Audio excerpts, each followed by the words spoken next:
नमस्कार, मैं हूं अंकुर। आप देख रहे हैं सत्य हिंदी। एक नज़र अब तक की सुर्खियों पर। इजरायल के गुरुवार देर रात बड़े हमले के बाद ईरान ने भी ड्रोन से जवाबी हमला किया है।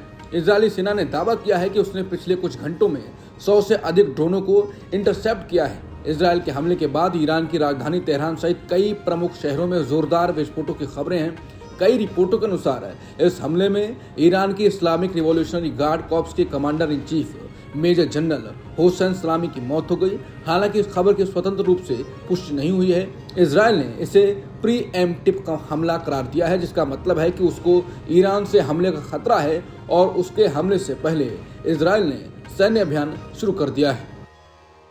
इजरायल ने ईरान पर बड़ा हमला किया है। इसके बाद अब अमेरिकी राष्ट्रपति ट्रंप ने ईरान को सीधे चुनौती दे दी है। उन्होंने कहा कि मैंने ईरान को बार बार मौका दिया कि वो हमारे साथ समझौता करें। मैंने उन्हें साफ साफ और सख्त शब्दों में कहा कि बस कर लो, लेकिन चाहे उन्होंने जितनी भी कोशिश की वो कर नहीं पाए। मैंने उन्हें पहले ही चेतावनी दी थी कि अगर उन्होंने समझौता नहीं किया तो अंजाम बहुत बुरा होगा, जितना उन्होंने कभी सोचा भी नहीं होगा।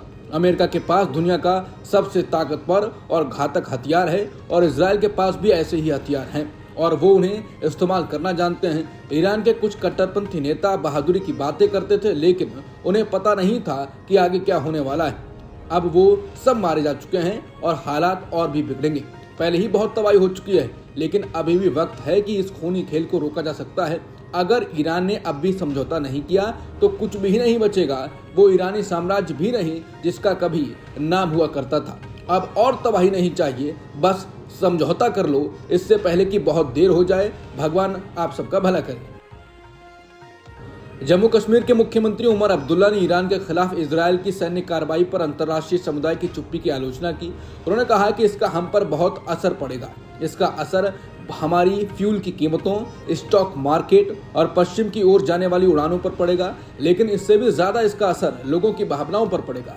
जम्मू कश्मीर के सीएम ने मीडिया से बातचीत में कहा, जहां तक मुझे पता है ईरान ने इस हमले के लिए इजरायल को कोई कारण नहीं दिया था। इजरायल ने इसे एक पूर्व आक्रमण बताकर एक देश पर युद्ध छेड़ दिया। इजरायल ने वही किया जो रूस ने यूक्रेन में किया। मुख्यमंत्री उमर अब्दुल्ला इतने पर ही नहीं रुके। उन्होंने कहा कि इससे हालात और भी ज्यादा खराब होंगे, इसका हम पर असर पड़ेगा। इजरायल के ईरान पर किए गए हमले की घोषणा के बाद तेल की कीमतों में बढ़ोतरी हुई है। हमले की खबर आने के बाद बेंचमार्क कॉन्ट्रैक्ट, ब्रेंट क्रूड और निमेक्स लाइट स्वीट में 10% से अधिक की बढ़ोतरी हुई है।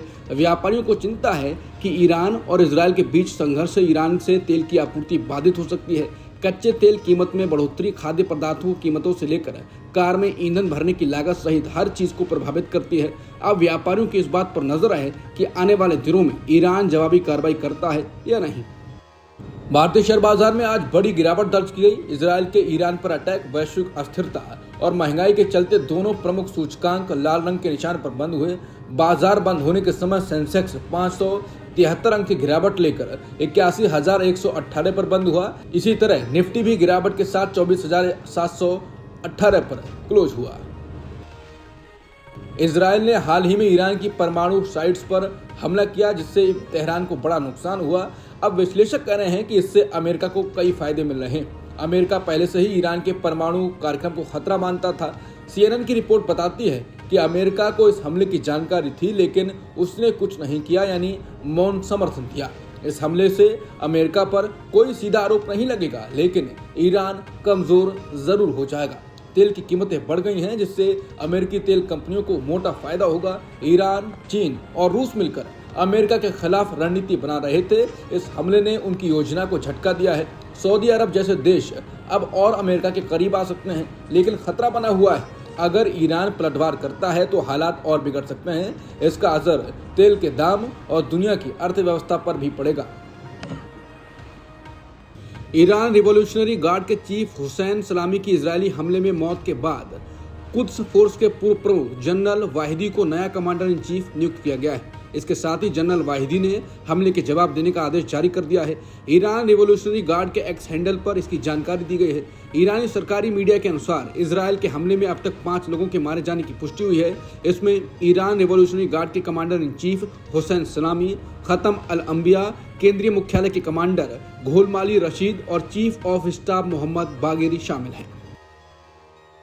ईरान के सर्वोच्च नेता अयातुल्लाह सैयद अली खामेनी ने इजरायल के हमले के बाद इजरायल को कड़ी चेतावनी दी है। उन्होंने कहा कि आज सुबह तड़के इजरायल सरकार ने एक बार फिर अपने खून से सने हुए हाथों से हमारे देश के खिलाफ घिनौना अपराध किया। उन्होंने तेहरान में आम रिहायशी इलाकों को निशाना बनाकर ये दिखा दिया है कि उनका असली चेहरा कितना खतरनाक और निर्दयी है। उन्होंने कहा कि मैं साफ शब्दों में कहता हूं कि इस अपराध के लिए इजरायल को सजा जरूर मिलेगी। हमारी सेनाओं का ताकत पर हाथ इस हमले का जवाब देगा। शहीद हुए हमारे वैज्ञानिकों और कमांडरों की जगह उनके साथी तुरंत अपनी जिम्मेदारी संभाल लेंगे। उन्होंने कहा कि अब समय आ गया है कि इजरायल अपने की कीमत चुकाएगा। इजरायली हमले के बाद ईरानी सेना की ओर से कहा गया है कि इजरायल ने हमारी जमीन पर हमला किया। इस हमले में आम लोगों और सैनिकों को निशाना बनाया गया, जिनमें महिलाएं और बच्चे भी शामिल थे। कई लोगों की मौत हुई है और कई घायल हुए हैं। हमारे सेना के कुछ वरिष्ठ कमांडर भी इस हमले में शहीद हो गए हैं। ईरानी सेना ने अपने देशवासियों को आश्वासन दिया है कि हम अपने सर्वोच्च नेता आयतुल्लाह सैयद अली खामेनी के आदेश पर इस हमले का कड़ा और ऐसा जवाब देंगे जिससे हमला करने वालों, इसकी योजना बनाने वालों और उनके समर्थकों को जिंदगी भर याद रहेगा।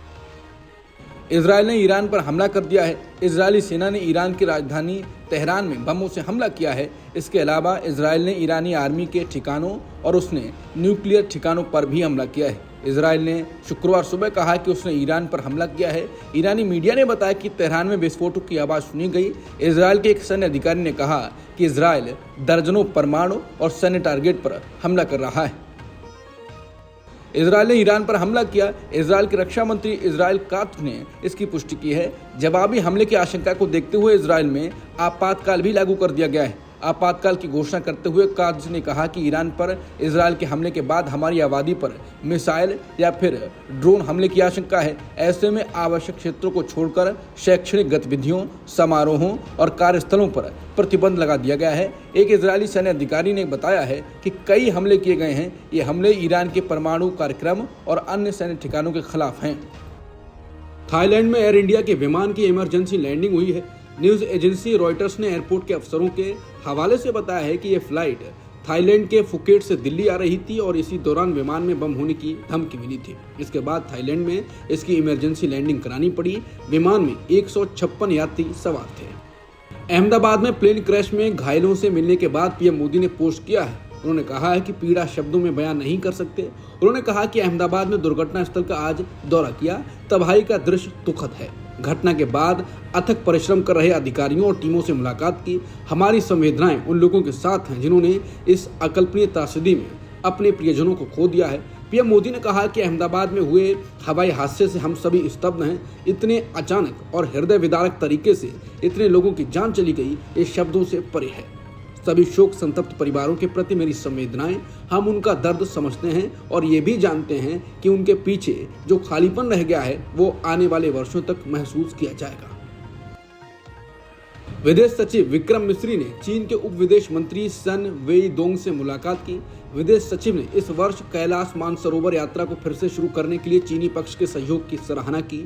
विदेश मंत्रालय ने बताया कि दोनों पक्षों ने दोनों देशों के बीच सीधी हवाई सेवाओं को फिर से शुरू करने के लिए शामिल कदमों में तेजी से लाने पर सहमति जाहिर की। दोनों पक्षों ने वीजा सुविधा और मीडिया और थिंक टैंक के बीच आदान प्रदान के लिए व्यावहारिक कदम उठाने पर भी सहमति व्यक्त की। गुजरात के अहमदाबाद में एयर इंडिया का एक विमान क्रैश हो गया। पुलिस ने कहा है कि हादसे के बाद 265 शव अस्पताल पहुंचाए गए।